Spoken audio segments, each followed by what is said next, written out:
6 años. Ese fue el tiempo que pasó en una mazmorra romana, esperando a ser exhibido como un trofeo. Para los romanos era un salvaje. Para la historia, el hombre que casi detuvo a Julio César y salvó la Galia. Pero lo que la historia oficial nos enseña no es ni la mitad de la verdad. Vercingetorix no era un personaje de cómic con casco de alitas y banquete de jabalíes. Olvidad esa caricatura. Fue un aristócrata que entendió algo que nadie más. Roma no ganaba por valor, sino por organización. Y para derrotar a la máquina, tenía que convertir a su propio pueblo en un ejército letal. Uno que desafiaría al hombre más poderoso de su tiempo, obligándolos a elegir, él o el abismo.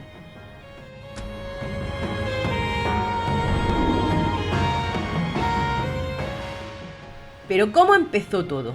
Julio César nos vendió en su libro Comentarios sobre la guerra de las Galias que estaba civilizando a salvajes. Qué buen equipo de marketing tenía el amigo Julio, ¿verdad?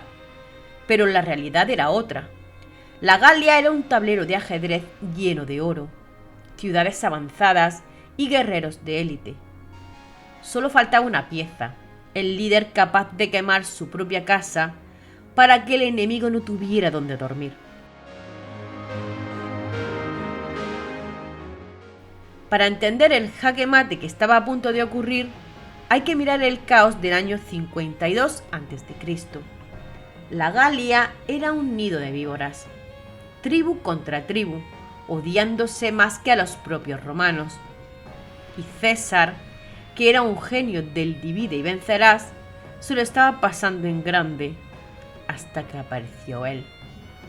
Vercingetorix no salió de una cabaña de barro. Era un noble, hijo de un líder que murió ejecutado por su propia gente por intentar unir a los galos antes de tiempo.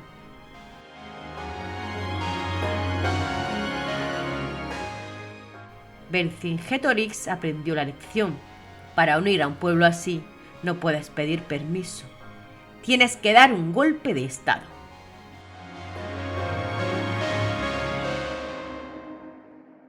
Mientras César creía que la Galia era un patio trasero, este joven educado, observando a las legiones, decidió romper todas las reglas. Su ascenso fue sangre y hierro. Y la orden que dio dejó a los romanos helados. Quemad todo. Las granjas, los suministros, las ciudades. Si los romanos querían la Galia, se la comerían. Pero sería una Galia de cenizas. Vercingetorix no dio esa orden por locura. La dio porque sabía algo que a los anteriores líderes galos se les escapaba. En una batalla a campo abierto contra una legión romana, solo vas a encontrar una cosa: la muerte. Así que decidió que no lucharía contra los soldados de César, lucharía contra sus estómagos.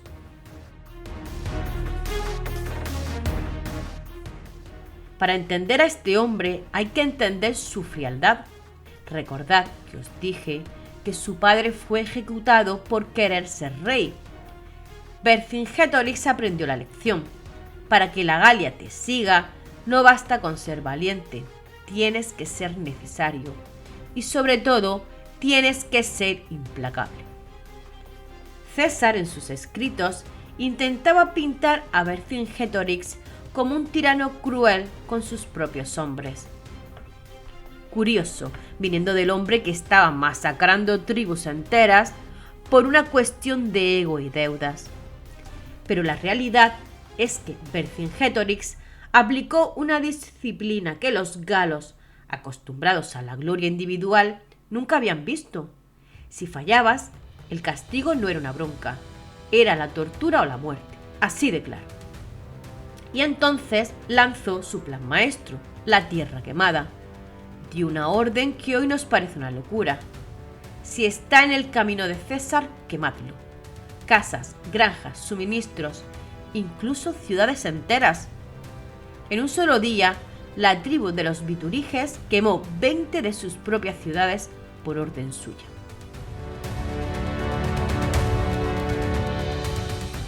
Pensad en la escena. Miles de familias viendo cómo sus hogares se convertían en cenizas por orden de su propio líder. ¿Por qué? Porque Vercingétorix sabía que una legión romana sin suministros es solo un grupo de hombres pesadamente armados, hambrientos y sobre todo vulnerables. Y funcionó. César, el gran genio logístico, se encontró en medio de una Galia desierta. Sus soldados empezaron a comer raíces para no morir. El conquistador estaba mendigando comida mientras los guerreros de Vercingétorix los vigilaban desde las colinas, como lobos esperando a que la presa se debilite. Pero entonces ocurrió el error que suele cometer el ser humano cuando el orgullo se mete de por medio. La ciudad de Abarico. Los galos le suplicaron a Vercingétorix que no la quemara, que era demasiado hermosa, que era inexpugnable. Y el líder, por una sola vez, cedió. Escuchó a su corazón en lugar de su estrategia. Esa debilidad fue la que César necesitaba.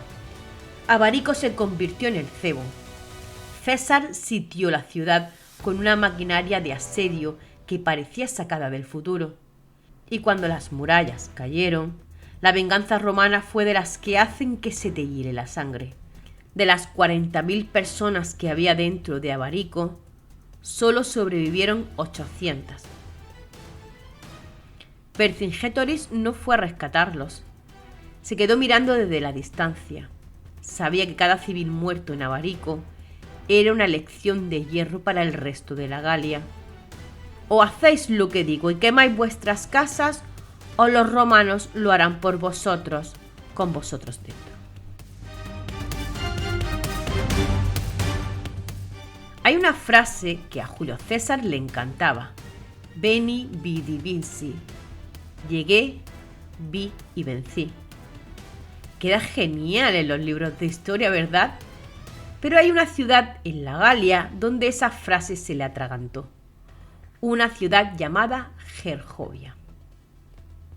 Si leéis los comentarios sobre la guerra de las Galias de César, que por cierto era básicamente su blog personal para quedar bien ante el Senado de Roma, él intenta explicar lo que pasó aquí como un pequeño malentendido táctico. Pero vamos a decir la verdad. En Gergovia a César le dieron una paliza. Y lo peor para su ego es que Vercingétorix le ganó usando el propio manual romano. Gergovia era la casa de Vercingétorix, una ciudad situada en lo alto de una meseta, protegida por pendientes que harían sudar a un triatleta profesional. César llegó allí con 6 legiones. Estaba furioso tras lo de Abarico y quería terminar la guerra de un plumazo. Pero Vercingétorix ya no era el joven impulsivo del principio. Ahora era un maestro de la paciencia.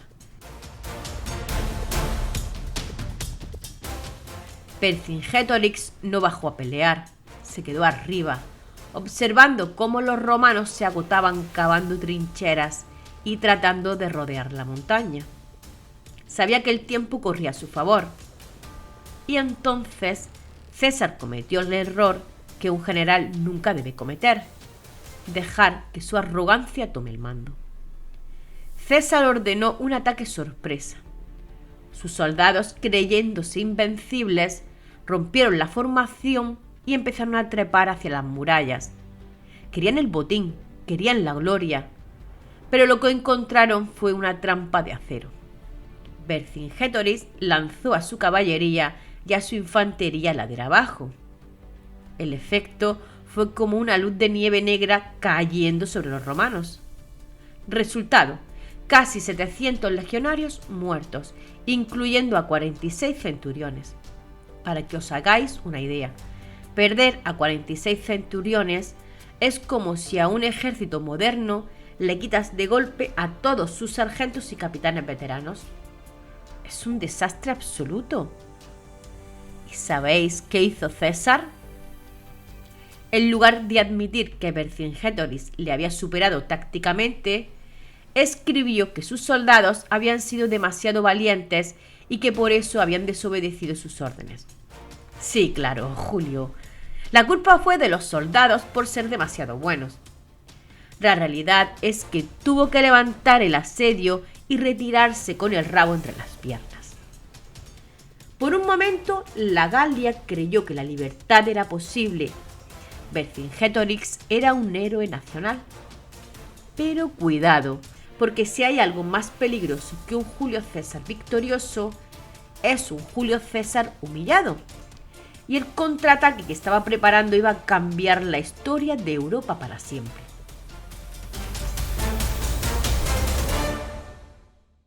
Alesia. Si Gergovia fue el sueño de la libertad gala, Alesia fue la pesadilla que la enterró para siempre. Pero lo que hizo Julio César aquí no fue solo una maniobra militar, fue una locura arquitectónica. Imaginad la situación. Vercingetorix se refugia en Alesia con 80.000 hombres.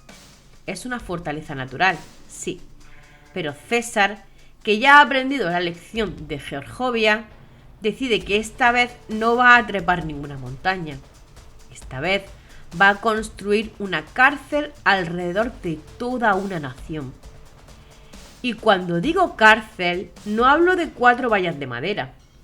César ordenó construir una muralla de 18 kilómetros que rodeaba la ciudad, con fosos, con torres cada 25 metros y con unas trampas en el suelo que los soldados llamaban lirios y estímulos. Básicamente, pinchos de hierro escondidos para que si un galo intentaba salir corriendo, acabara ensartado como un kebab. Julio no quería que nadie se perdiera la fiesta. Pero entonces llegó la noticia que pudo haber cambiado la historia. Un ejército de socorro galo, una marea humana de, según el propio César, 250.000 guerreros. Venía en camino para aplastarlos por la espalda. César estaba atrapado entre los 80.000 de dentro y los 250.000 que venían por fuera. ¿Qué hizo César? ¿Retirarse? No. Hizo algo que parece de película de ciencia ficción. Construyó otra muralla hacia afuera, un anillo doble. Los romanos estaban dentro de un donut de madera y piedra, sitiando a los de dentro mientras eran sitiados por los de fuera. Ingeniería de sangre.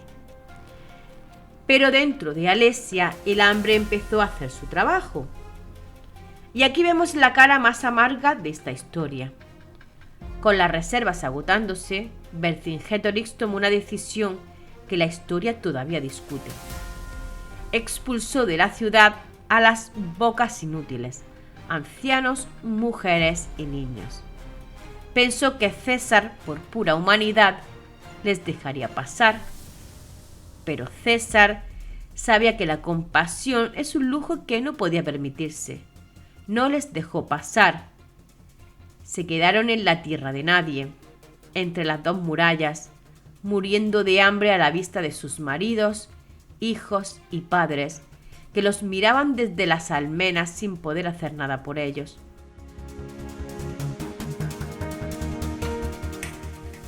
Eso es la guerra real. No hay héroes de capa limpia. Hay decisiones que te quitan el alma. Y mientras esos civiles morían en el barro, el ejército de socorro galo lanzó el ataque final. El choque fue tan brutal que la muralla romana estuvo a punto de colapsar. Pero César personalmente cogió su famosa capa roja para que todos le vieran, bajó a la arena y lideró la carga final. La disciplina romana, el acero y las trampas de César ganaron la partida. El ejército de socorro se disolvió como el humo. Y en Alesia, el silencio volvió a reinar. Vercingetorix sabía que el juego había terminado.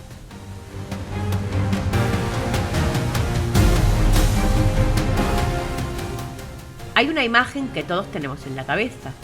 Vercingetorix, orgulloso sobre su caballo, arrojando sus armas a los pies de un Julio César impasible. es una escena de cuadro romántico del siglo XIX. Pero la realidad de aquel día, en el año 52 a.C., fue mucho menos poética. Vercingetorix era un pragmático hasta el final. Sabía que si se rendía personalmente, quizás, y solo quizás, César perdonaría la vida a sus hombres. Se vistió con su mejor armadura, montó su mejor caballo y rodeó el tribunal donde estaba sentado César. No hubo discursos épicos, hubo un silencio que pesaba más que el hierro. César, en sus crónicas, apenas le dedica unas líneas a este momento. ¿Por qué? Porque después de casi perder su carrera y su vida en la Galia, no quería darle a su enemigo ni un gramo de gloria. Para Julio, Vercingetorix ya no era un rey. Ahora era simplemente una propiedad del Estado romano, un activo que debía ser conservado para un fin muy concreto. Aquí es donde destripamos la clemencia romana. Vercingetorix no fue ejecutado de inmediato. Eso habría sido demasiado humano. Fue enviado a Roma, a la prisión del Tullianum, una mazmorra subterránea, húmeda, oscura, sin un solo rayo de luz natural. Allí pasó 6 años. 6 años esperando en un agujero, mientras César terminaba su guerra civil contra Pompeyo. 6 años para que el gran líder de la Galia se convirtiera en una sombra de sí mismo. ¿Para qué? Para el triunfo de César en el año 46. Imaginad la escena. Las calles de Roma llenas de gente gritando. Oro, esclavos, animales exóticos. Y al final, encadenado y arrastrando los pies, el hombre que una vez hizo temblar las legiones. Vercingetorix fue exhibido como un animal de feria para que el pueblo romano viera lo que le pasaba a quien desafiaba a César. En cuanto terminó el desfile, cuando los aplausos aún resonaban en el faro, se llevaron a Vercingetorix a una esquina de la prisión y lo estrangularon. Así de frío, así de burocrático. Roma no solo te derrotaba en el campo de batalla, te borraba como ser humano. Al final, Vercingetorix perdió la guerra, pero ganó la partida de la historia. César escribió sobre él para engrandecer su propia victoria, pero sin querer, creó la leyenda de un hombre que prefirió quemar su mundo antes que verlo encadenado. Pero no nos engañemos, para Julio César, la Galia no fue un fin, fue solo el medio. Necesitaba el oro galo para pagar sus deudas y el prestigio de esta victoria para hacer algo que nadie se atrevía a decir en voz alta: enterrar la República de Roma y coronarse a sí mismo. Vercingetorix murió estrangulado en una celda oscura, sí. Pero lo que César no sabía es que al cruzar el Rubicón con las legiones que forjó en esta guerra, estaba firmando su propia sentencia de muerte en las escaleras del Senado. Al final, Vercingetorix se entregó para salvar a su gente, esperando un mínimo de respeto entre guerreros. ¿Y sabéis qué hizo César? Lo usó como un trofeo de caza. A veces el honor no sirve de nada contra un político sin escrúpulos. Pero yo os pregunto, ¿quién es el verdadero héroe aquí? ¿El que gana pisoteando a todos o el que se sacrifica por los suyos? Dejadme vuestro voto en comentarios, que quiero ver si sois del Team César o del Team Galo. Por cierto, voy a estar muy atenta a lo que diga Efecto Mariposa 1, que es el experto oficial de esta comunidad y nunca falla en los debates. Si queréis que os nombre en el próximo vídeo, dadle caña a los comentarios como hace él. Si quieres entender cómo ese general que casi muerde el polvo en las montañas de la Galia se convirtió en el hombre más poderoso y odiado del mundo, tienes que ver lo que pasó después. Te dejo por aquí el expediente completo sobre Julio César, porque si creías que lo de Vercingetorix fue una traición, no has visto nada de lo que Roma era capaz de hacerse a sí misma. Un beso enorme.